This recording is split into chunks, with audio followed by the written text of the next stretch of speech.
Hello, good evening, good day, everybody. I hope you're all doing very well, and welcome to the newest episode, the 83rd episode, 83rd live episode of Ask Abhijit. Uh, so let's see who all is there. Let me greet everybody. I can see Ramesh, Shankajit, Saurajit, Cherry, Pakta, Devi, Gurav, Ayan, Virk Media, Vampire, Sheikh Rashid, Anurag, Sayan Roy, Harshit 2.0, Komal, Legend, Anurag, Kiran, Chitra, Chiching, Shaurya, Kai the Persian, Brothers, Don Jitega, Fire Gamer, Prakhar Sharma, Anshika, Abhishek, and everybody else. Good evening and good day to all of you. I hope you're doing very well. So before we begin, before we go into the Q&A, let me just I hope you're all enjoying the podcasts that I'm putting up, the conversations that I'm putting up on the channel. I hope you're all getting some value from it, and it's going to keep on coming. And if you're wondering, in case you're wondering who I'm going to invite next, well, I would say prepare to be surprised, because I'm gonna call people that you may not really expect, or maybe you may not even know, but I'm gonna call people who are interesting and who have something interesting to, some interesting perspectives, knowledge, etc., to share. So it's gonna keep on coming, at least two podcasts per week, right? So with that said, let us get into the Q&A for today. The first question for today is by Arjun. So Arjun says, we at Tamil Nadu are taught, we are taught that Tamil Nadu was part of a continent called Kumari Kandam, a huge landmass that's now submerged. Most of our Tamil scriptures allege the same. I would love to know your take about this. Okay, so see, what is my take about this? See, I am not an expert in Tamil history. I am aware of the fact that there are these claims that there was this land mass called Kumarikandam that is now submerged. There is a story. Now, the question is, how large was this landmass, etc.? But it said that it was a huge continent. It went all the way, God knows where. So my perspective is purely scientific. If there is a claim, there should be evidence for it. So if some landmass has been submerged over time for whatever reason, geological reasons, tectonic reasons, whatever, seismic reasons, then there will be evidence of that under the sea. Clearly, that should be.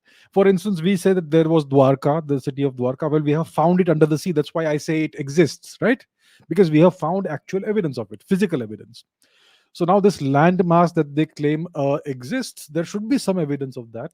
So let's take a look at a map of the Indian Ocean, the undersea region part of the Indian Ocean. Let me remove this and let me share the map. Okay, look into this. So this here is the map of the ocean floor. And if you look here, this here is the Indian subcontinent. This is Africa. Here we have Madagascar. And you can actually see the lines left by the shapes left by the movement of the Indian subcontinent continent from Africa all the way into the Eurasian landmass. Now, if we expand this, uh, you can see the continental shelf, which you can see is much higher than the ocean floor. You can see undersea mountains and so on. You can see where the Maldives are, the Lakshadweep islands are, and so on. These are actually the tops of undersea mountains and so on. So this here is Tamil Nadu. Now show me, is there any submerged landmass, continent-sized or even island-sized landmass, whether on the eastern coast of the Indian subcontinent or the western coast of Indian subcontinent? We don't see any of that. So, from the evidence, from the hard geological evidence, from the evidence of what is under the sea, under the surface of the ocean, we see that there is no such submerged land mass. And all of these processes, these geological processes, etc., they occur over millions of years, which far predates human history. So, if something was there in the past 2, 3,000 years, 5,000 years, it would certainly be visible here. And unfortunately, no such landmass is visible. And therefore, I have to say that Either the the claim that is made in whatever literature exists, maybe it was about some small landmass that has been over time exaggerated into a continent size something, or either it simply did not exist. That's all I can say. I have just shown you the geological evidence, the evidence of what lies under the surface of the ocean. So clearly there is no such thing, right? So that is just not, that's not my opinion, it's just facts. It's just what lies under the ocean. It's very clear, right? So that's just what it is. Okay, next question. Was chess invented in India? That's what Rohan asks. So, so yes, obviously, we have to once again look at evidence. So let us look for evidence of ancient Indian chess. Let me share that with you. One second. So let us simply look for. Let's do a Google search for Indus Valley chess, because they call it the Indus Valley region, right? So if you look here, you will find all of this evidence of chess boards, chess pieces from Mohenjo-daro. This here is this chess board, and these chess pieces, I think they are presently in present day Pakistan. And you can see that you clearly have a game with the checkered board, checkered pattern, and various pieces which exactly resembles chess. So clearly this is ancient chess that was played in ancient India. And so that's what it is. This must be at least 5,000 years old or something. So this is undeniable evidence of the fact that chess was invented in ancient India. I don't know what Wikipedia, etc., say. I don't know what claims they make, but chess is an Indian game, and it's not just chess. It's various other games as well, various other board games. Snakes and ladders also is a game that was invented in India. Even the game of polo originates in India, in Manipur. The world's oldest polo ground still exists. It is still functional. It's in the city of Imphal, Manipur. So all of these ancient games, as you can see, are Indian games, and you can see there were horse figurines, etc., and so on. So answer to summarize, yes, chess was indeed invented in India, and it spread to other cultures, other civilizations, other countries, nations, etc., from India.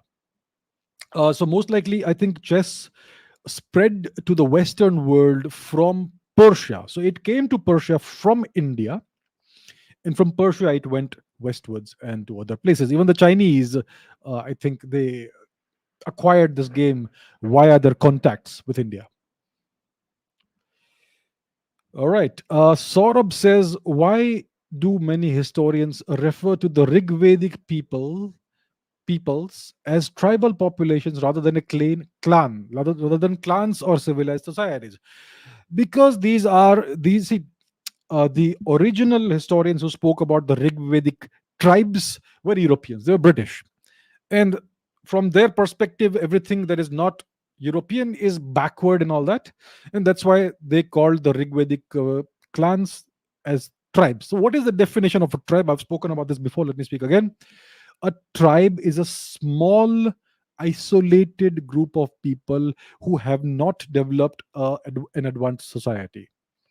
So it's a group of people, a small society, maybe 100 people, maybe 500, maybe 1,000, 2,000 people, or something like that. Reasonably small group of people who have been isolated for quite some time, who are not in contact with other cultures, with the other groups of individuals, other societies, etc., who are not in touch with them, who are isolated, and whose culture, whose way of life is not very advanced. That is the definition of a tribe, right? So one of the hallmarks of a tribe is that it doesn't have an advanced culture, and it's nowhere near the status of a civilization. Now, when it comes to the Rigvedic peoples, they had a very highly advanced culture. They were a civilization, a proper civilization, not just a small culture. They had incredible literature. They had their own histories of what came a long time before them as well, the Puranas and all that. They had records of the past and so on. So they were a very highly advanced society. They were a civilization. And these so-called tribal groups, what are alleged to be tribal groups, are actually clans, extended families, extended lineages. So that's what the Rigvedic people were. They were clans. They were groups of extended families, right? So that's what they were. And the problem is that today's historians, the 20th century historians and even the 21st century historians, they blindly, slavishly copy the language that was introduced by the British colonial writers. And that's why you see even today in the PhD thesis and whatever literature comes out in the academic domain, they still refer to the Rigvedic peoples as tribal groups. It's just blind adherence to colonial tradition, and that tells you about the state of Indian academia. It's abysmal, unfortunately. So that, in short, is why this notion still persists, and this nomenclature is still continuing today. Dungar Singh Chauhan says, why is Russia so much inclined towards China? Can we see a second Cold War in the coming future, considering the tension between Russia and NATO? The second Cold War is already here. We are in the middle of the second Cold War, right? So, why is Russia inclined towards China? See, first of all, uh, the West is very much anti Russia. They see Russia as a big threat because Russia, even though it has a small economy, it is not even in the top 10 economies in the world, but still, and yet it has a very powerful military, a really powerful military that can actually pose a significant, clear, and present threat to Europe, to NATO. And Russia also has the world's largest nuclear arsenal, right? So Russia is a very significant military power, one of the top three military powers in the world for sure. So that's why the West, essentially, when we talk about the West, when we talk about NATO, we're talking about the US. The US is the only superpower in the world right now. China is not a superpower, all right? China is an aspiring superpower. They want to become a superpower. So the US is the only superpower in the world, and they see any other large power, any other big power as a threat. They don't want to have any other big powers in the world. And therefore, they are so much anti Russia. They have essentially encircled Russia via NATO, etc. And they are constantly threatening Russia and taking various actions to undermine the long-term national interest of Russia. And therefore, Russia, and the same thing goes with China. China is an emerging power. It is an aspiring superpower. The Americans feel greatly threatened, with good reason, by China. And therefore, it is natural for these two countries, who are both opposing the US, who are both being actively opposed by the US, it is natural for these two countries to converge together because at the moment, in the present time, and even in the foreseeable future, their national interests align, their national interests converge. And therefore, Russia is, uh, in a variety of ways, you could say, cooperating with China. So I had a guest a few days ago called Velina Chakarova, who calls this cooperation, the systemic cooperation between Russia and China. She has given it the term dragon bear, right? So this is a phenomenon that we are observing. So Russia doesn't have a very large economy, but it is a very powerful military. The Chinese can help Russia in a variety of ways, and the Russians can act as a mercenary force for the Chinese wherever required. So it's a good match right now geopolitically. Long term, if you look at the long term, the next 20, 30 years, that kind of horizon, in that case you will see them as geopolitical adversaries. But right now there is a great deal of cooperation between them. So that is the reason why Russia is inclined towards China, because it suits them, right? It is what works best for them in the short to medium term, at least from the perspective of their shared interests. So that's why Russia is inclined towards China, and we are already in the middle of a second Cold War. We are seeing a complete bipolarization of the world. So that is, and you can see that there are lots of tensions. There is this trade war going on between the U.S. and the Chinese, and all kinds of disagreements. The Chinese are saber rattling and all that. So yes, this is already a Cold War. We are already in the middle of a Cold War. Balram says, "Oh, thank you for the episode with Anuj there. I'm glad you liked it. What if China and Russia rule the world instead of the US? How different would it be? Like human rights, freedom of speech, etc. Human rights, freedom of speech, these are nice concepts, nice ideas. uh, we are supposed to believe that the Western form of democracy is a liberal democracy where freedom of speech is guaranteed, it is absolute. But look around, look around you and see what's happening. Can you see the assault on Joe Rogan? They are trying to cancel him, they are trying to deplatform him.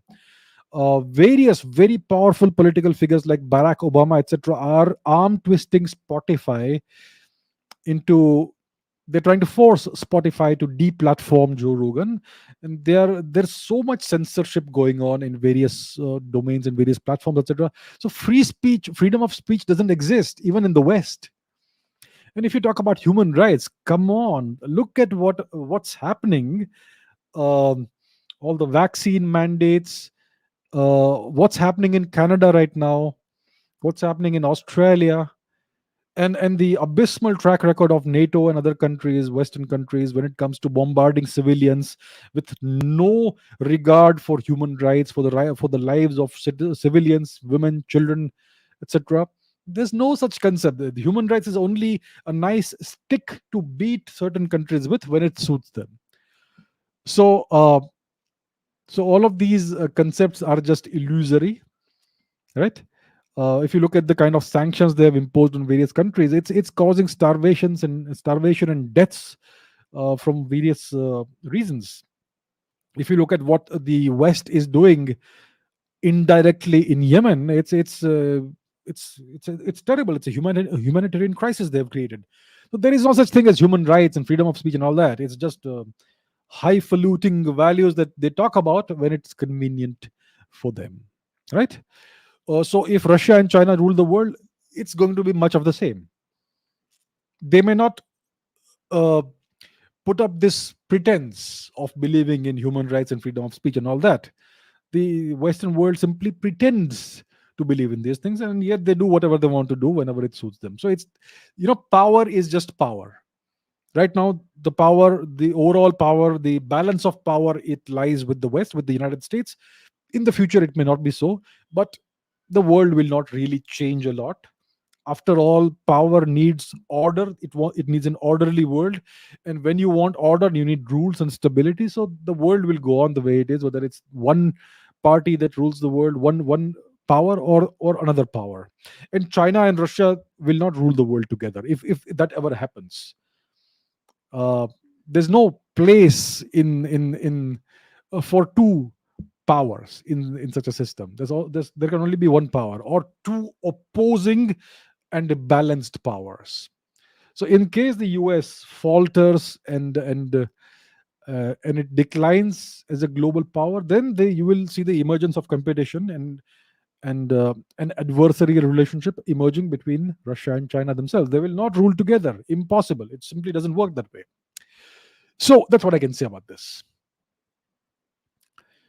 Okay, Ari Attacks says, do you think demonetization worked for India?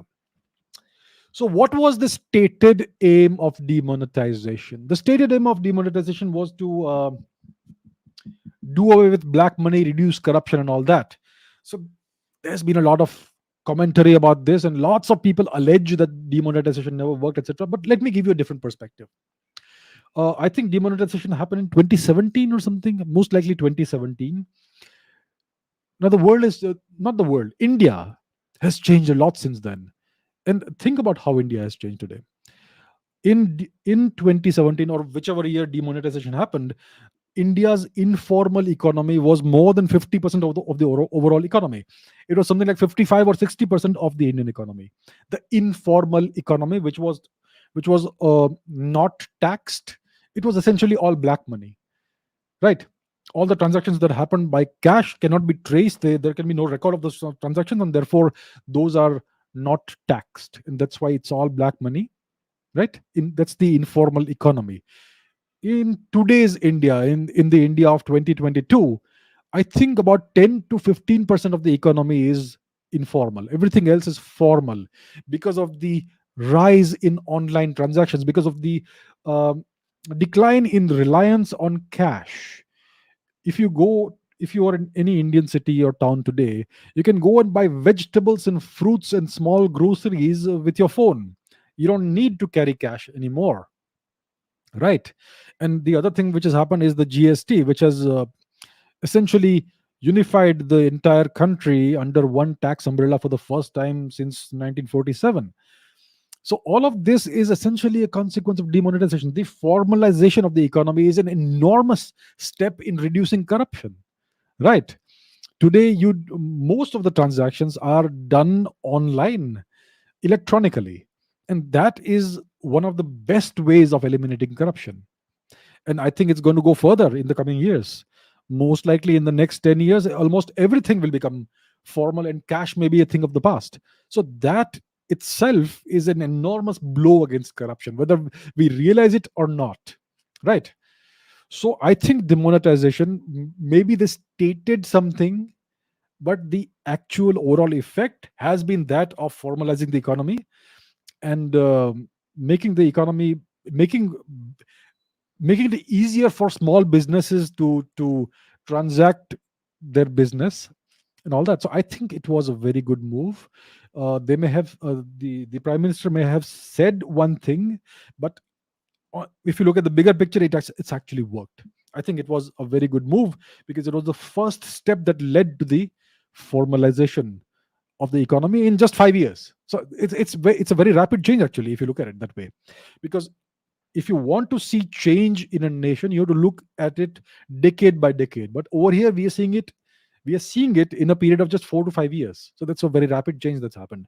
And demonetization was the first step. It was the catalyst that triggered off this big change. So I think it was a great move. It's really worked. Okay, this is by Dia. I've been asking the same question for months. In both comments and live chat, it's difficult to get your attention. Yes, I know there are thousands of comments coming in every day. So yeah. Anyway, I found the comment. So the question is: Do you think the universe is finely tuned and created by a supreme power which coded how everything should work?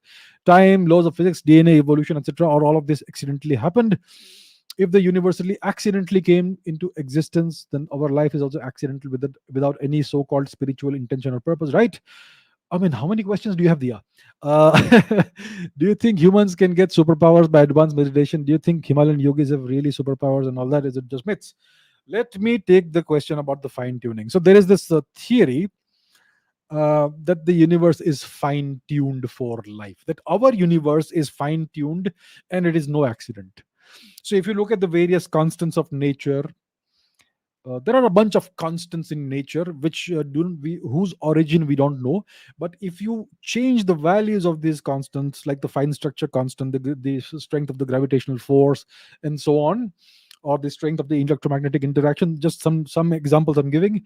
There are a lot more of those, right? The strength of the strong interaction, weak interaction, and so on. So if you change any of these parameters, if you tweak them just a little bit, then the universe becomes the kind of life that we have on this planet becomes impossible. And therefore, um, some people claim that the universe is fine tuned for life. I think it's a silly argument. First of all, it's not a physical argument, it's a philosophical argument. It's pure speculation, right? So imagine that you could create a number of universes, all with a different different values of the different of the various parameters. Then you would come up with different strengths of interaction and different ways.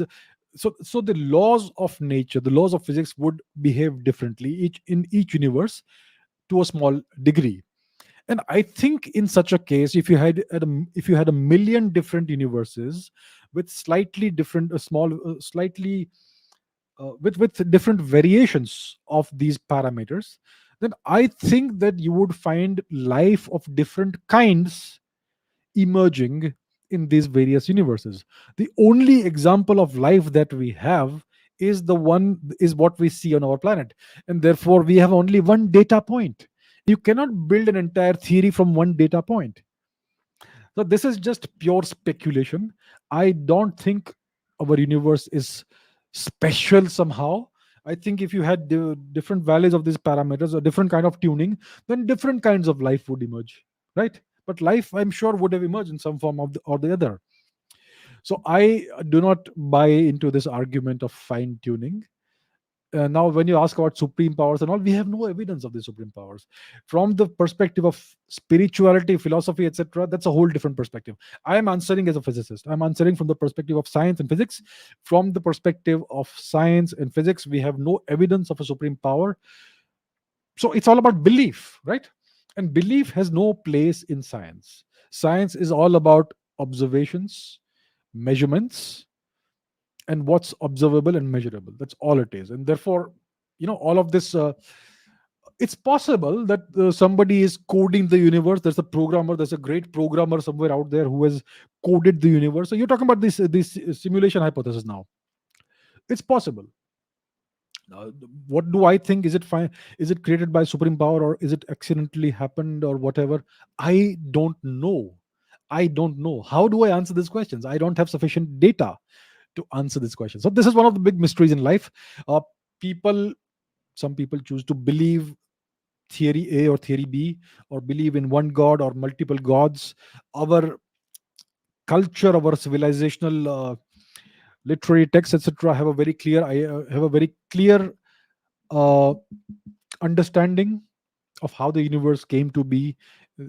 In Hinduism, what we call Hinduism, there is the concept of the multiverse for sure. But from a scientific perspective, we don't have evidence of that. I'm not saying it means it doesn't exist. It may not be true, but we don't have evidence. That's all I'm saying. So that's what I can say, that I don't have an idea. I don't have evidence for either this way or that way. So I can't say. I All I can say honestly is I don't know. Right? Do you think humans can get superpowers by advanced meditation, etc.? Superpowers? Those are not superpowers. People talk about being able to utilize 100% of your brain, etc. That's what meditation does. I'm not sure if you can utilize what they call 100% of the brain, but you can certainly increase your focus to a significant degree by several orders of magnitude if you uh, practice meditation consistently for several years, like these yogis do. And that's what gives them certain powers that ordinary human beings would not have. But these are not superpowers or spiritual powers or magical powers. These are physical powers. Right. Please, Satoru Gojo says, please explain the Chandrasekhar limit in brief. Do you think nuclear energy is the best source of energy? In brief, if I were to explain Chandrasekhar's limit, it is the maximum possible mass of a stable white dwarf. What is a white dwarf? It is essentially what is left behind when a star like our sun eventually reaches the end of its life, so to say, the end of its life as a functional star. So it is no longer a star; it's a white dwarf.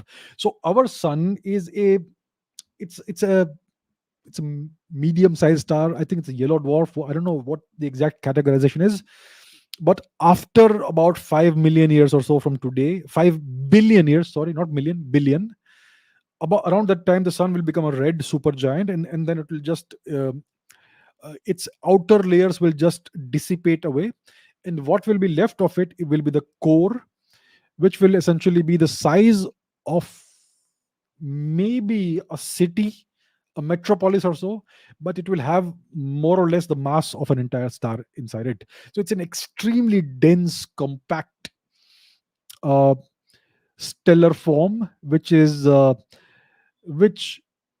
not a black hole, but it's very dense. It is held. What prevents its collapse into a black hole is electron degeneracy pressure. And so, what is the maximum size that a white dwarf can have? It is the Chandrasekhar limit, which can be calculated, and the calculation is available online. So it is currently believed to be about 1.44 solar masses. So if a star is larger than that, then it will collapse into either a neutron star or a black hole. So if a star is more massive than 1.44 solar masses roughly, then it will collapse into either a neutron star or even further into a black hole. So that is the Chandrasekhar limit. Do I think nuclear energy is the best source of energy? It's one of the cleanest and best sources of energy, as long as you design your reactors properly and you operate them properly. So, yeah, it is. a very clean source of energy, especially if we are able to, in the future, hopefully, uh, design fusion reactors. So there are two kinds of nuclear reactions: fission and fusion. Fission is when a heavy nucleus such as uranium 235, 238, whichever it is, or plutonium, or even thorium, when one of these heavy nuclei breaks up, splits due to radioactivity, you can induce the fission, and it releases a large amount of energy, and you can create a chain reaction. If it is a runaway chain reaction, it's a nuclear explosion, a nuclear bomb. If you can control the reaction with cadmium rods or whatever inside the reactor, then you can harness that energy, and that's what a nuclear reactor does. So that is fission. There's another more energetic nuclear reaction, which is nuclear fusion. So far we have not been able to achieve controlled fusion. We have been able to achieve uncontrolled fusion reactions, which are essentially thermonuclear bombs. That's a fission fusion bomb. It's a fusion reaction triggered by an initial fission explosion. So that's a fission fusion thermonuclear bomb, but that is an uncontrolled reaction. But we still haven't been able to achieve a controlled, sustained fusion reaction. That's what various countries are trying. The Europeans are trying it, the Chinese are trying it, and so on. India is doing nothing, of course. So that is nuclear fusion. So that is an even better form of energy. In when we have a fission reaction going, a fission reactor, nuclear reactor, you have these byproducts, which is called nuclear waste, which is extremely not good for the environment. So it has to be confined somewhere, sealed properly, and it's buried deep underground and all that, for all posterity or something like that. But in when you if you are able to build a fusion reactor, there will be almost no byproduct at all. So it's way cleaner than a fission reaction. So I think that nuclear energy is, I would consider it to be green energy. Of and a future fusion reactor would be even better. So yeah, that's what I can say about nuclear energy. Yeah, this is what we had. Okay, next. Kai the Persian says Iran's economy has been crippled. Will the Islamic regime fall anytime soon? Khamenei is very old and there are many protests across the country, and they want Shah Pahlavi's son to come back. Um, yes, Iran's economy has been crippled. There are these sanctions that the West has imposed. The US has imposed these sanctions, and it's been going on for a very long time, ever since the revolution of 1979, which was a very anti-American reaction of sorts, you could say. There's a long history behind that revolution and why it was anti-American. But the thing is, the Americans have imposed sanctions on Iran essentially since that time. So it has crippled Iran's economy to a great extent. There have been lots of problems in Iran. So the question is, will the Islamic regime fall anytime soon? Well, Iran is currently now entering into, you could say, a partnership or alliance with China. The Chinese are going to invest tens of billions of dollars into Iran, obviously at a certain price. So the Chinese will prop up Iran's economy and Iran's the whatever ruling regime we have in Iran right now. The mullahs or whatever, the Khomeini. So you have the clerics who are the overall rulers, and then you have elected presidents and so on, who are, you could say, not very powerful. So that's what we have. Now you're saying that there are protests across the country. They want Shah Pahlavi's son to come back.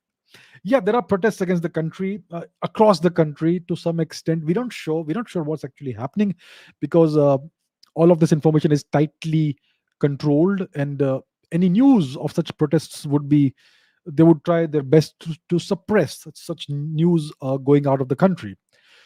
So there is clearly a certain degree of disaffection with the regime. The regime has caused a great deal of suffering because of their policies, geopolitical policies, and the ensuing sanctions and all that. Will the Islamic regime fall anytime soon? Well, that's a whole different story. What is holding this regime together? It is force, it is power that is holding the regime together. They have the control of the army and whatever other militias you have, the revolutionary guards, the Basij guards, and all that. So that is the, what gives them the power on the streets of the country. And as long as they have that, as long as they are able to control the army and the militias, then they will not fall, no matter how much people protest. If you have guys with guns, with overwhelming force, then none of these protests will work. And as long as this regime is supported by large powers such as China, it's going to continue as long as it provides whatever value China seeks. So I think it is quite hard to see the Islamic regime falling anytime soon, considering the support they are getting from China right now. Right? I would say that the only way the regime would fall if the Americans launch a military invasion, which who knows, they may we don't know. Maybe it's not really advisable to have a military adventure in Iran things when we have other tensions going on in other parts of the world, in Eastern Europe, in the Straits, in the South China Sea, the Champa Sea, and all. So the Americans may not do that right now. I mean, do that. When I say do that, I mean invade Iran or uh, do any military action in Iran. So I would say that the regime will continue as far as I can see, at least for the short to medium duration. Okay, Vinay says, can North Korea and South Korea unite again as one single country like Germany and Vietnam? Good question. So, we had the situation in Vietnam in the 60s and 70s. I think it's in the 60s, right? In the 50s and 60s. Vietnam was first under French occupation, French colonialism. They kicked the French out, and then you had the division of Vietnam, the communists and the anti communists. The Chinese got involved, the Americans got involved. We had the so called Vietnam War. The Vietnamese call it the American War. And the communists prevailed. Ho Chi Minh prevailed with the support of the Chinese, the Soviets, etc., in various overt and covert ways. So Vietnam was first divided at this time during this period into North Vietnam and South Vietnam. The North Vietnamese were the communists, the South Vietnamese were the ones that the Americans supported, and the North Vietnamese won, and they reunified the country by force. Right? So Vietnam was divided because of external powers. They did not divide because of a civil war or anything. It's external powers, outside powers that divided the country. It was foreign interference in their internal affairs that divided the country. Why did Germany, why was Germany divided into East Germany and West Germany? It's again because of foreign powers, because of the United States and the USSR that divided the country. It is these foreign powers that broke the country into two pieces, and that's how it remained until the dissolution of the USSR. So it's 1989 onwards that Germany, I think it's 1989 that the Berlin Wall fell and the country began the process of reunification. And what triggered that? The uh, the breakup of the USSR, the demise of the USSR is what triggered that. So the Americans won the Cold War, and that's how Germany was reunified on American terms. Right.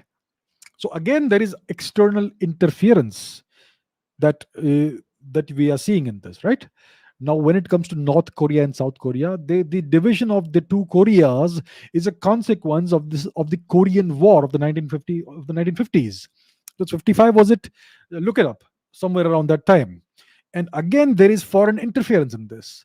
The Chinese versus the Americans, and they divided the country essentially along this ceasefire line, which is not the ceasefire has never been official. They are technically stated still at war, but it is these two countries that divided uh, Korea into North Korea and South Korea.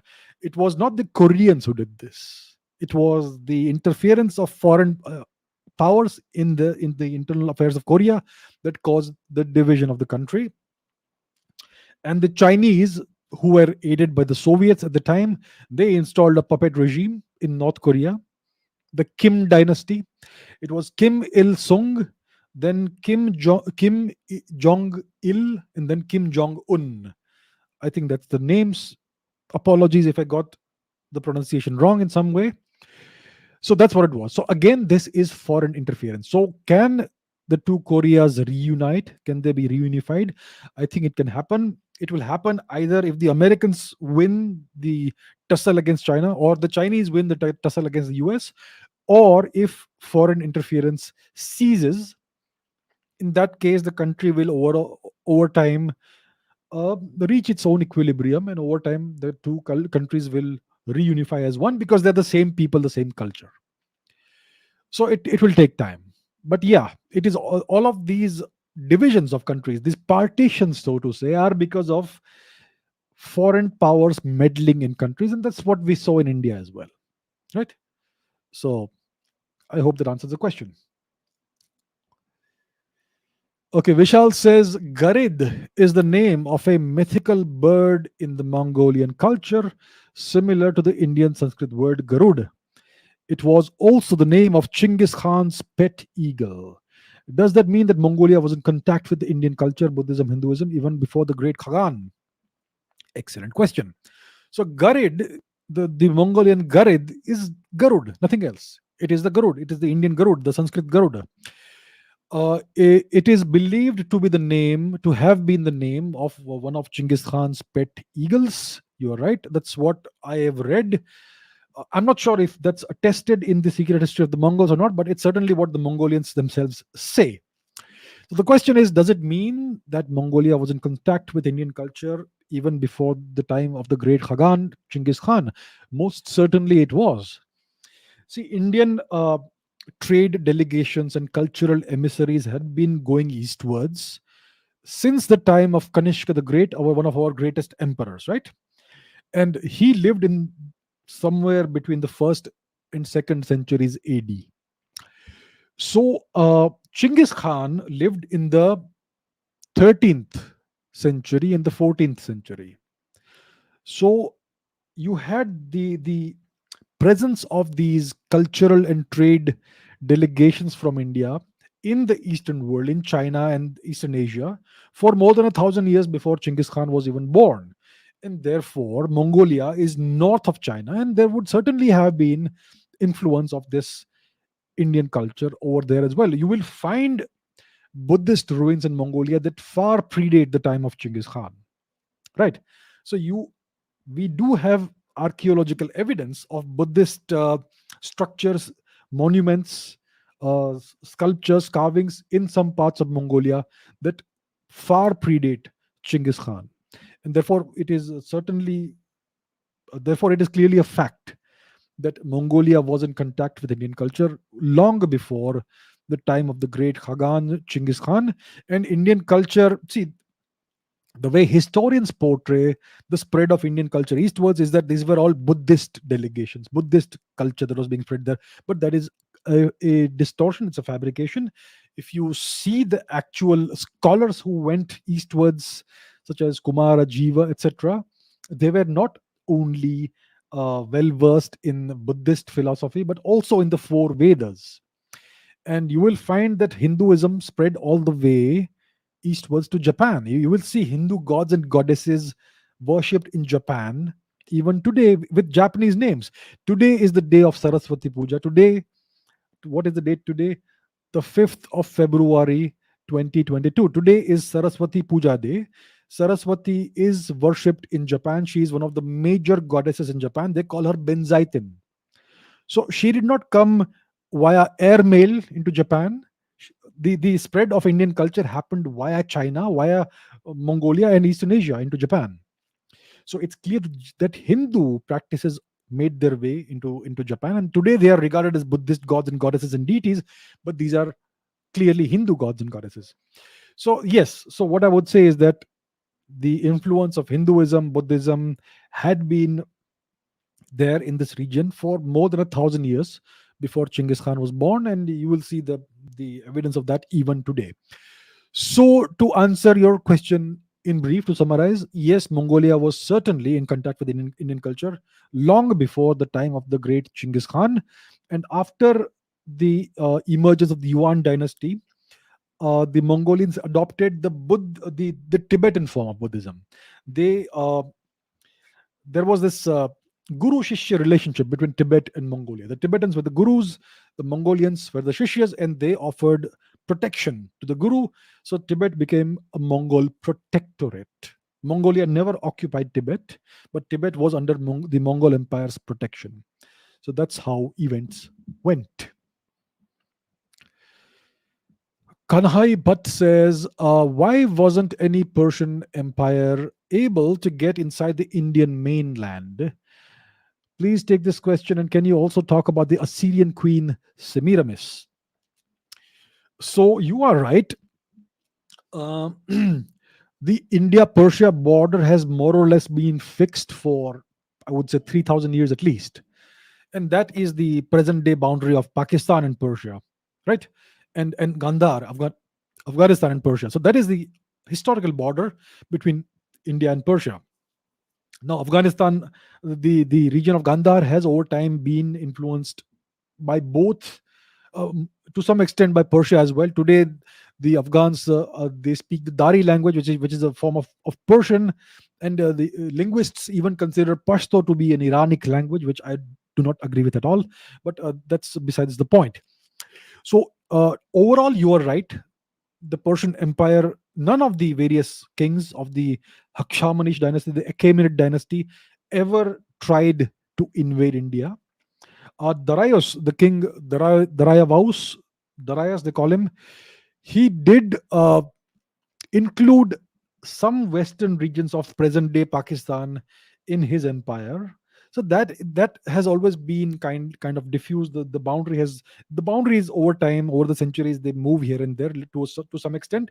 So some part of India was part of the Persian Empire under Darius, but there was never an invasion of India, a proper invasion of India, the way the Persians kept on invading to the west. So the Persians were militarily expansionist during the time of the Achaemenid dynasty, during the time of Kurush, which is Cyrus, Shayarsha, which is Xerxes, and so on.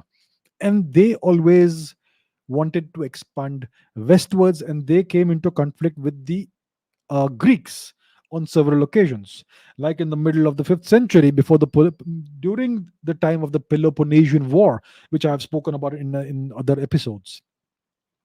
So, for some reason, the Persians were not inclined; they did not want to invade India. They certainly had the military capabilities. Maybe India also had powerful armies and so on. So maybe that is one reason, or maybe they saw some kind of cultural affinity, which they certainly had with India. I mean, the Persians were an offshoot of the ancient Indian population. One of the, I mean, it is the Vedic Parshva tribe. See, once again, I am also using the wrong term. I'm using the word tribe here because we are so ingrained with this word. It was the Parshva clan. Let me correct myself. It was the Parshva clan of the Vedic people that went westwards from India, westwards from present day Sindh and Balochistan, and settled in what is now called Persia. The word Persia comes from the name of the clan, the Parshva people. So yes, the Persians were, they had Indian ancestry. Their language, the old Persian language, was essentially an Apabhransh dialect of Sanskrit. So the same language, the same culture, the same ethnicity. Eventually, the culture changed. They became quasi. They became Zoroastrians. Zoroastrianism is not monotheism by any means. It's a polytheistic uh, religion, so to say. So they over time they became different culturally, but for some reason, and we still don't know the exact reasons why, the Persians also never tried to invade India. There was no attempted invasion of India ever by the Persians. No serious attempted invasion of India. There may have been some small border skirmishes here or there, but there was never any enmity between any Persian emperor or king and any Indian emperor of king, any significant kind. That's interesting. That's something I may need to ponder about. So you have asked a very interesting question. The reason why they were not able to get inside the Indian mainland is because they never tried. Now, why did they never try it? That's a fascinating question. That's something I'm going to spend some time thinking about. So I appreciate this question. It's a very interesting question. The deeper question is, why didn't they do it? Why did they never try to invade India? And that's something nobody has even asked or tried to answer. The same way that nobody has in the past 700 years tried to answer the question of why Chinggis Khan refused to invade India. So the question now is, why did the Persians refuse to ever attempt an invasion of India? Which is very interesting. So the other question is about the Assyrian queen Semiramis. See, listen, I don't know a lot about Semiramis. She lived in the most likely in the 8th or ninth century BC. Uh, my knowledge about this lady, this queen, is not very deep. Um, she was most likely one of the first women ever to become an empress or a queen in the Assyrian kingdom in Assyria. And it is also alleged that she tried to invade India. See, the Assyrians are not Persians, okay, by the way. The Assyrians are a different ethnicity, a different culture, a different people. They were located in present day, what they call West Asia, Iraq, that region, northwest of Persia. So it is believed that this queen, she attempted an invasion of India, and she was beaten back by one of the Indian kings. I forget the name. So I think uh, maybe you guys, if you're interested, you can look it up. It's an interesting small chapter of history, and she's certainly a significant historical figure in Assyria for sure. So that's what I can say in brief about Queen Semiramis. Rama Lakshmi says there are two questions here. Firstly, why didn't the British give reparations to India, whereas they gave reparations to New Zealand after the withdrawing? And secondly, the US wants democracy to be everywhere, even where it doesn't require to be, like Iraq, Afghanistan, etc. Then why doesn't it try to do that with the Saudis? Okay, let's take the first question. Why didn't the British give reparations to India? See, why the question, I would like to ask a counter question. Why were the British in India? Is my counter question. Why did the British come to India? Why did they spend all these centuries in India? What were they doing in India? What was the purpose of their being here in India? And why did they leave India? So the answer is very simple. They were in India to loot, plunder, pillage, and destroy India. The uh, the objective wasn't destruction. The objective was to extract all of India's wealth out of India and siphon it off to England. They wanted to enrich themselves at India's expense in a variety of ways, and that's what they achieved over the centuries. And finally, in 1947, it was no longer feasible, possible for them to stay in India because of a variety of reasons. And one of the reasons was that there was nothing more left to take out of India. India had been sucked dry over the centuries. The UK had become an enormously wealthy country just off the back of the wealth that they stole from India. Historians have estimated that this amounts to approximately $45 trillion in today's money, approximately. So that's like more than the GDP of any country, right? Today, annual GDP, I mean. So that's why the British came to India. Then why would they give money back to India when they left? The whole purpose was to steal money from India. And why do you give reparations? You give reparations to somebody because if you don't give reparations, then there will be consequences. Was India strong enough to impose consequences on the British? No. Even today, India is in no position to arm twist the British in giving reparations. So reparations are given only when there is a significant threat to your long-term interests. Only in that case, for instance, the Nazis had to give the Germans. Sorry, the Nazis were defeated in World War II, and the Germans had to give reparations to the French and to various other countries because there was a gun pointed at their heads, right, by the Americans, by the winning powers, and that's why they were forced, they were obliged, they were obligated to give reparations. There was no such obligation on the British. Nobody forced them. Nobody said that they'll do this or else. And that's why they did not give reparations to India. Right? Very simple. Now, the US wants democracy, but why not in Saudi Arabia? See, you know what? Democracy is just an illusion. The US uses democracy, the pretext of democracy, whenever it wants to effect a regime change in any country. So they used the pretext of democracy to invade and destroy Libya, and they did the same thing with Iraq, and they have done the same thing in various other parts of the world. The Saudis are very useful to the US. The Saudis have been supplying oil to the US for all these decades, and even today, the Saudis are an important geopolitical factor in the Middle East, in West Asia. They are very useful to the US. They serve a variety of useful purposes, and that's why the Americans will not will keep their hands off Saudi Arabia. And of course, as you can see today, the Saudis are also implementing a variety of liberal reforms, etc., just to stay on the good side of the Western world, especially the US. So that's how it goes. So democracy, the US doesn't want democracy. When they use the pretext of democracy whenever they want to uh, effect regime change somewhere. That's all it is. Next question is by Ayan Chakrabarti. How are the stones of the Rama Setu bridge floating? Are they really floating, or is there something more to its structure? And aren't there any other evidences of the Ramayana other than the Ram Setu? What about the Sigiriya rock fortress? Let's talk about the Ram Setu. There are like 15 questions in here. Let me take the major question. How are the stones of the Rama Setu bridge floating? Well, I have never seen a floating stone. I haven't visited the place, but I have seen plenty of photographs of the structure. You can look up photographs online on Google Images, Bing Images, whatever your favorite search engine is, and you will not see a single floating stone there.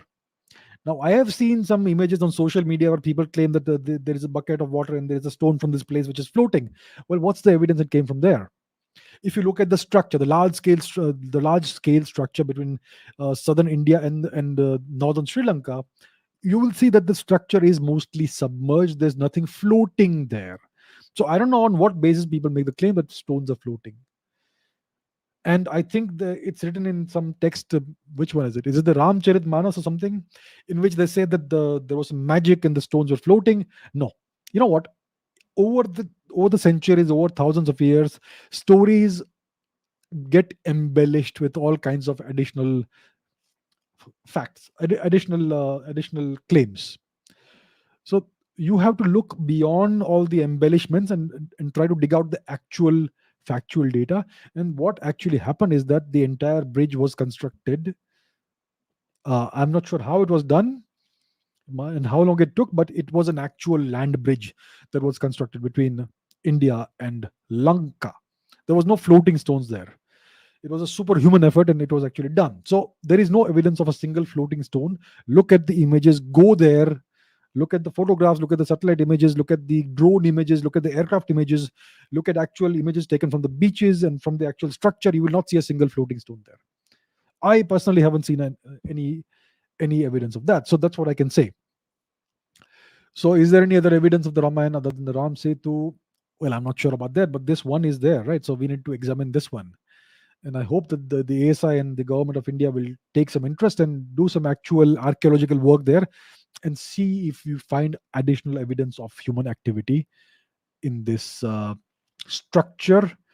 What about the Sigiriya rock fortress? It's a rock fortress in Sri Lanka. I am not quite sure if it is connected to the Ramayana or not, but the presence of this structure, the bridge between India and Sri Lanka, is, well, it's the, what else do you need to prove that these events actually happened? Saurabh says there's an entire section in the Mahabharata about Raj Dharma governance. Do you think that we Indians were the first to develop the entire system of governance on a large scale? See, we know for a fact that India is the oldest civilization in the world. That is beyond any dispute. But we also know that India was the first large scale urban civilization in the world. large scale urban civilization. So, if you look at the Sapta Sindhu region, the so called Indus Valley or Harappan phase of India's civilization, which is the Saraswati Sindhu phase of our history, we find that we had a large scale, widespread urban civilization, properly well planned cities with brilliant amenities, excellent drainage systems, excellent engineering, hydro engineering, multi-storied buildings, excellent ports, harbors, and all that. And this is at least 5,000 years before today. There is no other civilization like that in the entire world, right? And the geographical extent of this civilization was larger than Egypt and Mesopotamia and all these other civilizations put together. Even if you add all of these civilizations together, the land area, it is still dwarfed by the land area of the Indian civilization, the Saraswati Sindhu civilization. And it is clear that you cannot have such a vast, urban, highly technologically advanced, well organized, stable civilization without an extraordinarily good system of governance. So, there you have evidence of the fact that we had excellent governance over 5,000 years ago. Now, I don't know when the Mahabharata happened. There are all kinds of claims. None of these claims is proven beyond any doubt. But most likely, the Mahabharata could have possibly, perhaps, been to some extent, in some way, contemporaneous, possibly, perhaps, with the Saraswati Sindhu phase of India's civilization. Because in the Mahabharata, you have uh, accounts of cities. In the Ramayana, we don't have large scale cities. There is no mention of large metropolitan cities. So it is possible that the events of the Mahabharata happened closer to the time scale of the Saraswati Sindhu phase of Indian civilization, and at that time we have undisputable evidence of excellent governance. So I would say that yes, from all of this evidence put together, it is clear that we Indians were the first to develop an excellent system of large scale governance on a large scale. So yes, I agree with the statement that you made. Kaustubh says, what were the conditions that gave rise to monotheism or anti polytheism in the ancient medieval period? See, if you look at the various cultures all across the world, uh, you see that all of these cultures, all of these ancient cultures were polytheistic. If you look at the ancient Indian Vedic culture, it was polytheistic. If you look at the broader, um, if you look at the Persian culture, Zoroastrianism, it was polytheistic. Do not believe the fake claims, spurious claims that Zoroastrianism is a monotheistic religion. Ahura Mazda is the supreme deity, but there are lots of other deities also in Zoroastrianism. So Zoroastrianism, which was an offshoot of Hinduism, was polytheistic.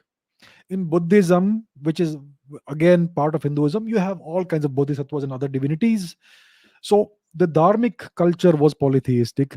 The large scale Indo European culture, which came into existence as a consequence of westward migrations of ancient Indians, this was also, without without any doubt, a polytheistic culture all across Eurasia. If you look at the Hunnic culture, which gave rise to the Turkic culture and the Mongolian culture, the Hunnic culture was polytheistic. They were worshippers of the Tengriist pantheon of gods, the sky father Tengri, the mother goddess Umai, and various other gods and goddesses. Ancient Japan was polytheistic. The Polynesian cultures are polytheistic. Uh, if you look at the Native American cultures, they were also all polytheistic.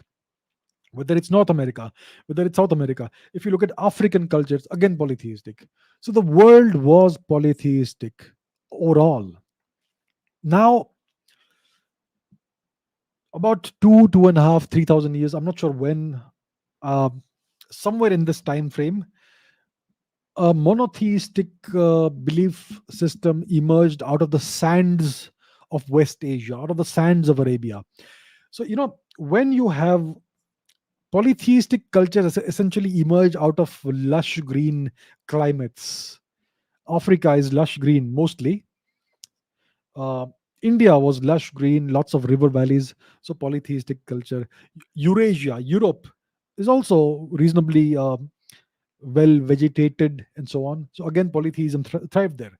But in the harsh, unforgiving climate of the Arabian deserts, somehow a monotheistic culture came out of that, which is the it all began with the ancient Judaic culture, which is a monotheistic culture. It gave rise to Christianity and later on to the Islamic faith as well. So these are the three religions of the book, they say, the three peoples of the book. So it's essentially different manifestations of the same core culture, which is monotheism.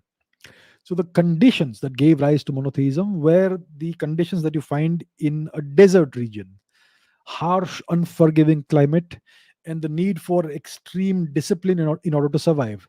That gave rise to this sort of culture. So, so that's how it happened, and then it spread everywhere, and you know how it spread. So we don't need to go into that. Okay. Dominic says, should ISRO's main focus be reusable rockets? Is it doing enough to develop it as soon as possible? ISRO hasn't even started developing reusable rockets. It's very disappointing. So if you look at SpaceX, they developed uh, reusable rockets, and they developed a host of technologies, advanced technologies, innovative technologies, which have made them the most profitable private space company in the world. They are more profitable than I think even Lockheed Martin and other countries. Oh, sorry, other companies, and their cost per launch, if you look at the amount of money it takes to launch 1 kilo of payload into space, their cost per kilo is the lowest. It is lower than ISRO, lower than everybody else, because they have developed reusable rockets. Now this technology is something even we can develop in India, but we're not doing it. Now if you look at the number of rocket launches various space organizations are doing, since 2020, the Chinese have launched more than 70 or 80 rockets. Since 2020, SpaceX alone has launched more than 60 rockets. Since 2020, ISRO has launched 4 rockets. Four. It's incredible that there is no focus on taking ISRO forward. And I don't blame the scientists. The scientists don't get to decide the budget. The scientists don't have any power, any decision making power. They are just doing what they are told to do. They're just following orders. And India's most powerful rocket, the GSLV, is actually a mid-sized or small-sized rocket. The kind of payload it can take to low Earth orbit isn't very massive. It's about, I don't know how much, 2 tons, 5 tons. I'm not sure. Look it up. It is dwarfed by the capabilities of SpaceX and the various Chinese Long March rockets or even the Russian rockets. So ISRO is still a puny little space organization. Yeah, it has a reasonable track record with the PSLV, which is an even smaller rocket, and the GSLV is still under development. It is still not very reliable because the last launch failed, unfortunately. So what? It's not this fault of the scientists. ISRO is not doing well. If you want to develop a rocket and make it a reliable rocket, you have to undertake lots and lots of launches and iron out all the little problems that obviously will be there in any technology or in any machine. So the only way to do that is to have lots and lots of launches. But unfortunately, it looks like there is no ambition on the part of the leadership, whoever is issuing orders to ISRO. And so we are seeing nothing happening. There is no new rocket being developed. Uh, so yeah, it's disappointing. There's no new, more powerful rocket being developed. There is no focus on developing the self-landing reusable boosters technology, reusable rockets technology. Nothing of that. There's no innovation happening at all. The only few launches that happen sporadically, and I hear that there's going to be this human space flight program. It's already delayed. I don't know when the tests will happen. So I don't know, man. It's really languishing in the doldrums right now, ISRO. And some people would blame it on COVID. Well, COVID did not prevent the Chinese from continuing to launch rockets or the Americans from doing so, but somehow it completely stopped whatever ISRO was doing. So that's very disappointing. That's all I can say about this. Um, do planets need to maintain a certain range of mass, weight, to stay in their orbit around the sun? On Earth, we are burning through fossil fuels, and future space exploration will guarantee that we begin mining for resources from other planets, possibly meteors, you mean asteroids. This would have an impact on the weight of the planet. If yes, what would be the effect of shifting out of orbit even slightly in terms of gravity, temperature, etc., etc., etc.? Sustainability of life on Earth. Okay, the main question is, do planets need to maintain a certain mass to stay in orbit around the sun? No, absolutely not. You have even small pieces of rock that are in orbit around the sun. So if you study how the force of gravitation work, and over here we are talking about the force, the Newtonian way of looking at gravitation is the inverse square law. Even a small rock like this will be in orbit around the sun. So, to answer in brief, planets don't need to maintain any range of mass or weight or anything to stay in orbit around the sun. Orbits are guaranteed as long as certain conditions are met. An orbit is essentially you're falling, but you're falling in a certain direction that makes you miss your target all the time. So that's an orbit.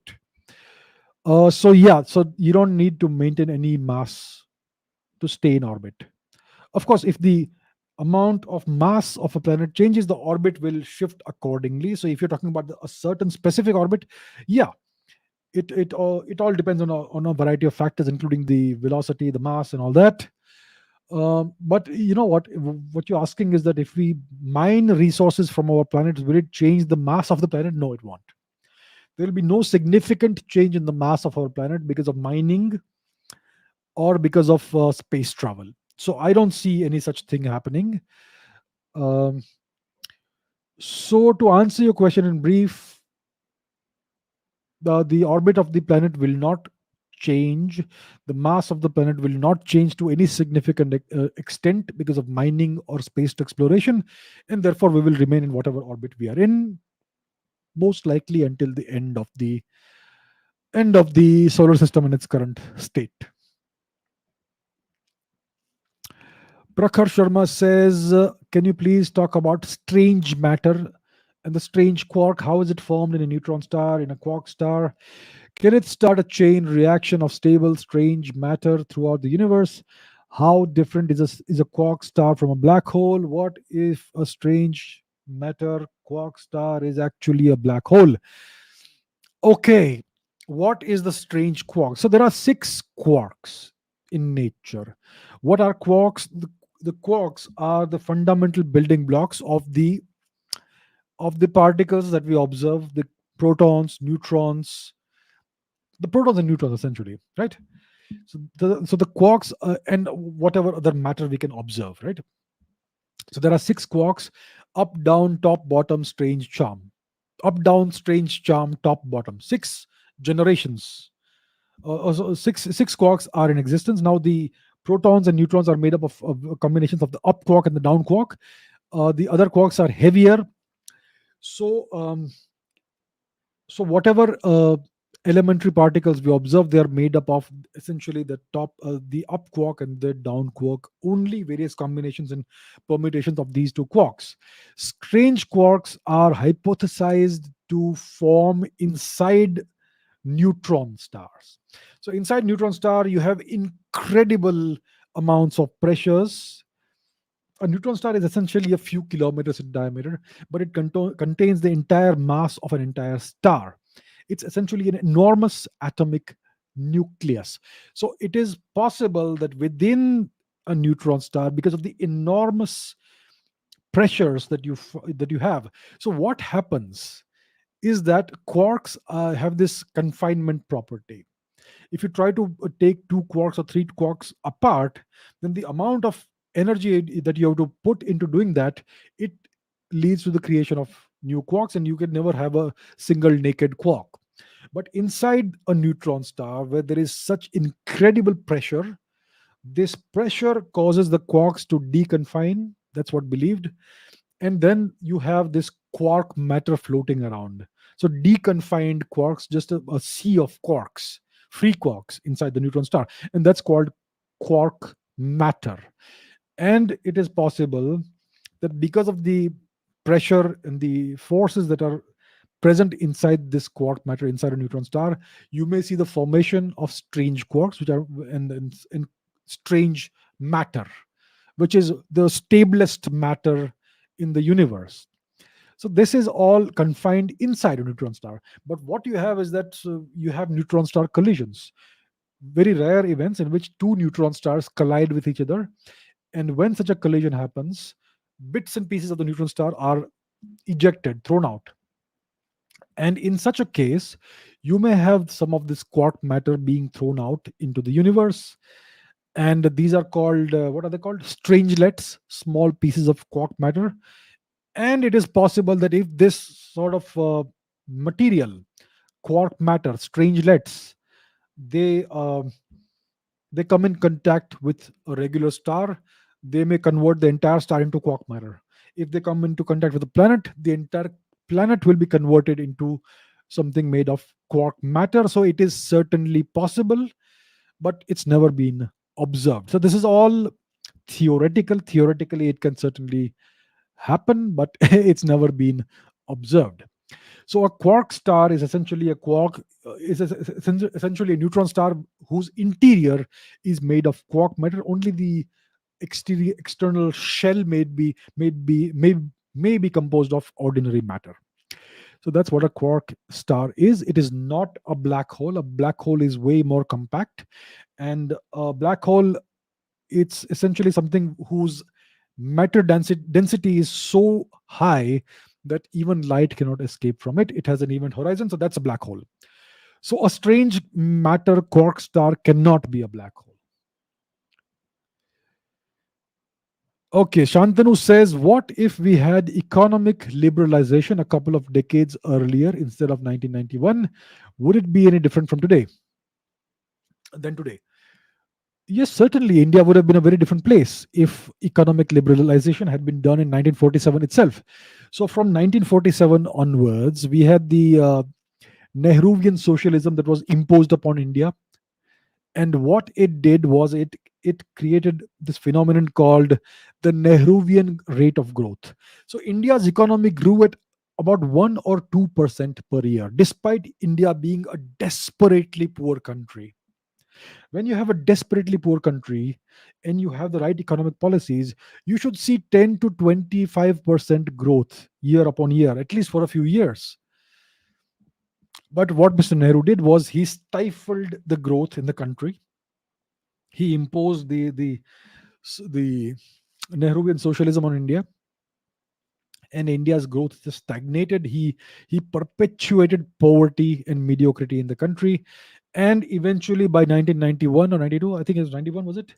By that time, India had become essentially bankrupt, and that's why the government had to turn to the World Bank or the IMF. I don't know which one it was. We had to turn to these Western monetary institutions for help, and in return for that, we had to open up the economy. So this was done under the prime ministership of Mr. PV Narasimha Rao, and then the entire country was transformed very quickly. So before 91, India was a closed economy. India was kind of like North Korea in some ways. Everything was closed off. We had one TV channel in India in which you could never get any news of what's happening outside the country. So India was closed off, and the economy was totally dead. There was no progress happening. Industries were all state regulated. Private industries were essentially not allowed to run unless, well, all that. So if this liberalization had been done in 1947, India would have been a first world country today. I mean, see where Japan was in 1947. Japan was a destroyed country. It had been flattened by the events of World War II and the twin nuclear bombings by the Americans. Japan was destroyed, and they rebuilt their economy from there. And by the 1960s, 1970s, Japan had again become a first world country. Look at where China was in the 1945, in 1947. It was also a destroyed country. And see where it is today. Right. So if India had done the same things in 1947, in 1950, India would have been a first world country, a first world economy today. So imagine how much time we lost thanks to the policies of the great Shri Jawaharlal Nehru and the subsequent Congress regimes. So India would have been very different today had those reforms been undertaken in 1947. Ramalakshmi says, with all due respect, sir, I know the pure passion of freedom that was there in Subhash Chandra Bose, but if we consider a hypothetical situation where he becomes the leader of India, wasn't he a leftist? And how do you think his ideology would benefit India in terms of kickstarting to become a big power? So the option that we have, let's say we have two options, Mr. Nehru and Mr. Gandhi. That's option A, and Mr. Bose, which is option B. Now we have already seen what happened under Mr. Nehru with the Gandhian philosophy. See what happened to India. I just spoke about it. India's economy grew at 1% or 2%. Now let's say we have, you say that Mr. Bose was a leftist. I disagree with that. I completely disagree with that. There is no evidence he was a leftist. But let's say hypothetically he was a leftist. And let's say he would have imposed what you would expect leftist or Marxist countries to do. That sort of economic policy. So let's look at what the Vietnamese have done. Have you seen the change in Vietnam's economy after the Vietnam War? Vietnam is close to becoming a middle income country today. It's a communist country, technically. Look at the Chinese. They are also technically a communist country. Look at where they are today, right? So if you look at these so-called leftist countries and leftist policies, they are resulting in significant growth of the economy and law and order and all that. So if Mr. Bose was an authoritarian person and if he had leftist views, let's say, let's agree, let's hypothetically agree to that, would India's economy have grown at 1% or 2% the way it grew under Mr. Nehru? Definitely not. Mr. Bose was certainly in favor of industrialization. Mr. Nehru prevented India's industrialization. So I think that whatever Mr. Bose was like, his economic policies would have led to a significant and rapid growth in India's economy. And so I don't understand why. I respect your point of view. You must have been listening to various perspectives and trying to learn history perfectly. Absolutely nothing wrong with that. I personally disagree with the perspective that Mr. Bose was a leftist. He may have had some left leaning uh, certain perspectives that today would be considered to be left leaning. But the thing is this: in any country that has been newly liberated from foreign occupation, you need a period of time where the economy is tightly controlled and it is taken in a certain direction. uh, it is shepherded in a certain direction. Look at how South Korea was. South Korea became South Korea after the Korean War was again a totally destroyed country, and then it was under a dictatorial regime for about 20 years, and see the transformation which happened. So Mr. Bose wanted that sort of thing for India. He wanted essentially dictatorship, one party rule for about a period of about 20 years. You know what, it may not have been a very bad thing for India. We In today's world, we talk about democracy. Democracy is the best thing, dictatorship is bad. Look at Singapore. They had Mr. Lee Kuan Yew, who was nothing but a dictator. It was a one party system, and he was the supreme authority. Nobody dared go against him. It was a dictatorship. But look at the way he transformed Singapore. He was a benevolent dictator, right? So here we have an example of a guy who had this iron fisted rule over Singapore, but he took Singapore in the right direction. Look at where Singapore is today, right? And Singapore was again a destroyed country when it became free. It was a third world, it was a pure third world country, very poor. It was in the depths of destitution. That's what Singapore was. And within 20 years, this man transformed the fortunes of the country through dictatorship. If there had been democracy in Singapore, Singapore would still be a third world country.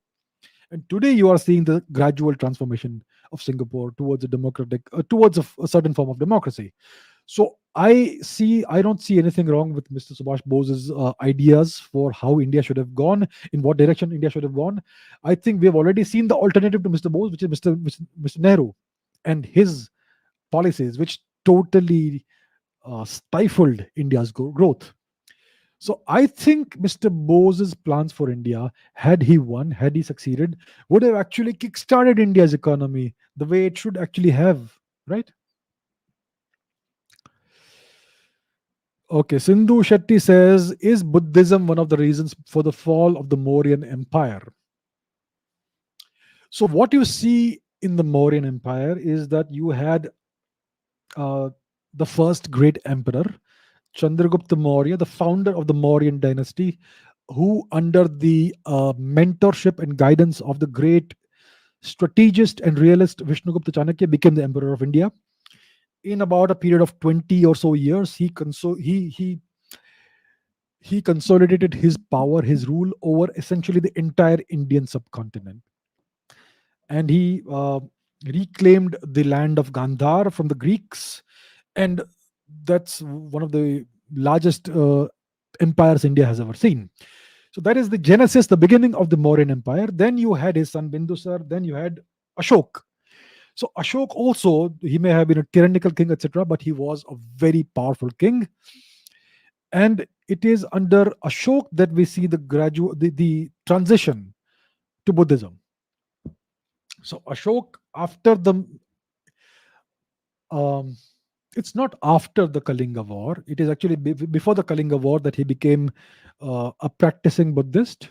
He began to practice the tenets and practices of Buddhism, what we call Buddhism today. But it is under Ashok that Buddhism went from being a fringe uh, from being a fringe cult into a mainstream uh, culture. So it is because of state support that this happened under Ashok. And then what we see is that after the death of Ashok, the subsequent kings of the Mauryan dynasty were not good enough, they were not powerful enough, and they were essentially all insignificant, and the power of the Mauryan empire slowly declined. And within about 250 or 300 years, we find that the last Mauryan king is assassinated by his own senapati, by his own commander in chief. And the reason for that was that India was crumbling. The empire was crumbling under the leadership of the Mauryan emperors. So Pushyamitra Shunga assassinated the last Mauryan emperor and took over the reins of the country.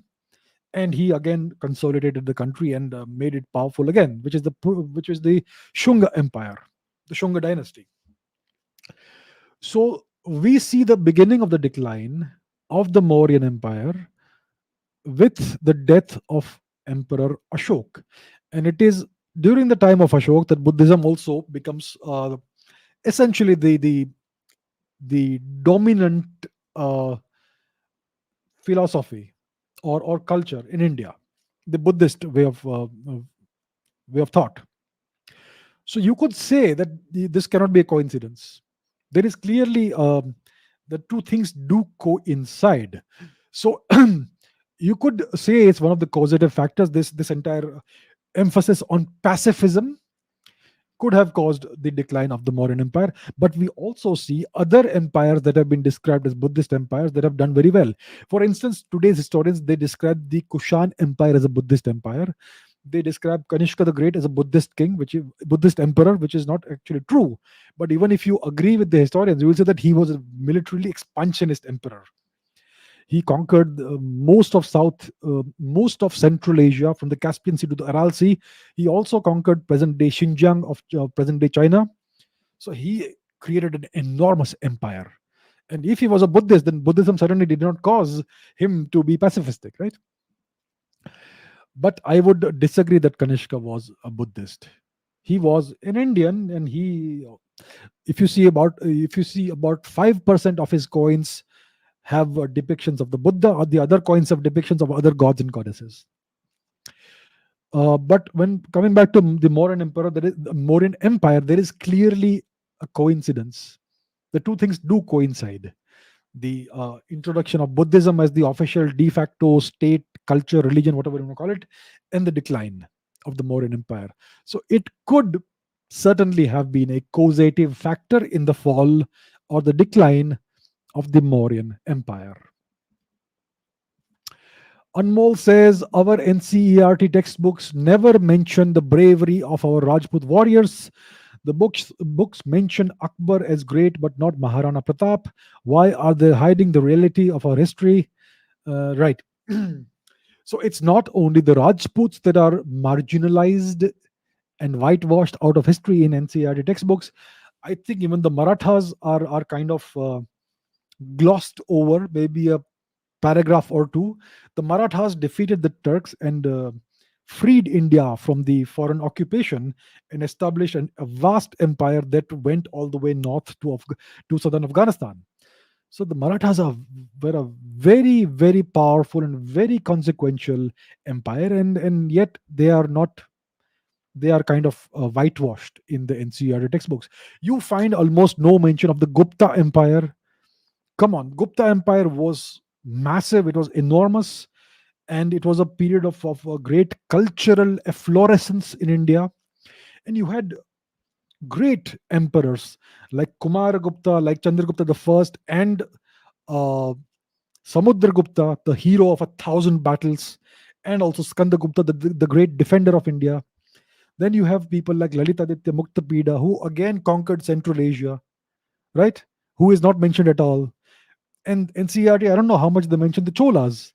I mean, just one Chola empire, just one Chola emperor, Rajendra Chola, in one lifetime conquered the entirety of Southeast Asia all the way to the Philippines, right? So none of these great warriors, great kings, emperors are mentioned. You will not see NCERT doing justice to any of them. And the same goes for the brave Rajput warriors. Rajputs are today, you will see, demonized. They are kind of ridiculed in contemporaneous dialogue because of the perspectives and the kind of image that the Indian textbooks have created of the Rajputs, which is completely distorted. The Rajputs were incredibly brave warriors. Nobody has spilled more blood than the Rajputs in defending India from the Turks, and that's not how they are portrayed. So that is just terrible. It's tragic, and it needs to change. That's why I keep saying we need to reform the education system, and we need to rewrite our history textbooks. We need to decontaminate the history textbooks and make them purely 100% factual and nothing else. Okay, let's take one more question. Prakash says, say something about success and failure and why sometimes giving 100% doesn't yield results. The results don't depend solely on the amount of effort you put into a certain endeavor, they also depend on the strategies you pick, on the strategy you choose, right? So if you choose the wrong strategy, then no matter how hard you work, you're not going to get the results that you desire. Let's take the game of football. If you choose the wrong strategies against the wrong team, you're going to lose no matter how hard you work, right? If you go to, let's say, if you let's take the example of cricket. You know that if you go to South Africa or Australia, the pitches are very hard and bouncy and good for pace bowling, fast bowling. But if you go there and you pick five spinners in your team, you're gonna get thrashed, even if the spinners work really, really hard. So if you choose the wrong tactics, the wrong strategies, the wrong policies, you're going to fail no matter how hard you work. The other thing is that there is an inherent, see, in any sport, in any business, or in anything else in life, there is an inherent delay between cause and effect. Whether it is tennis, whether it's football, whether it's cricket, whether it is a certain business, it's a certain industry. When you do something new, you will not see results immediately. Sometimes it will take a week to see the results. Sometimes it will take a month. Sometimes it will take 3 years to see results. It all depends. And every sport, every business has a certain characteristic inherent delay between cause and effect. And in sports, the best players, the greatest champions, they understand this delay very well. So that's another aspect that you have to take into consideration, that in anything you try, you cannot expect to see results immediately. You try something and you do it for 3 days and then you give up because you get disheartened. Nothing happened. That's not how it works. You have to study the industry you're in, or the business you're in, and or whatever else you are trying to achieve. You have to understand that properly, and you have to understand that you will not see results immediately. So you have to understand how long it typically takes before you see results, and things like that. So that is what leads to success, if you can master all of these things properly. Let me take one final question, one more. Wisdom Bro says, why does India have very few cave paintings of the Ice Age? Because we have not looked. See, first of all, India doesn't have a lot of caves. Caves typically you will find where you have mountains and hills, and so you have some cave paintings like the Bhimbekta cave paintings and things like that. But I am not sure if our archaeologists have discovered all the caves that exist or not. There are many places where you have caves, and those have not been explored. So that could be one of the reasons. And the other thing is that India's climate was always reasonably warm, and the Ice Age, if you go down south towards peninsular India, then you may not have had that much of an effect of the Ice Age, possibly. And therefore, people may not have had to live in caves. That's also a possibility. So there are a number of factors, but most likely there must be more cave paintings that are still waiting to be discovered, and our archaeologists have done nothing because they're busy looking at Mughal monuments and restoring them. So that could be one of the reasons. So it needs to be seen if we can find some more. I'm sure there are many more. All right, my friends, that brings us to the end of today's session. Thank you very much for all the very interesting questions. And tomorrow we will have a video chat session. So those of you who want to have face to face, who want to ask whatever questions you have face to face, I'll see you tomorrow. Be prepared with your best questions. One question per person. So I will see you all tomorrow. Thank you so much for the questions. Take care, and I will see you tomorrow. Bye.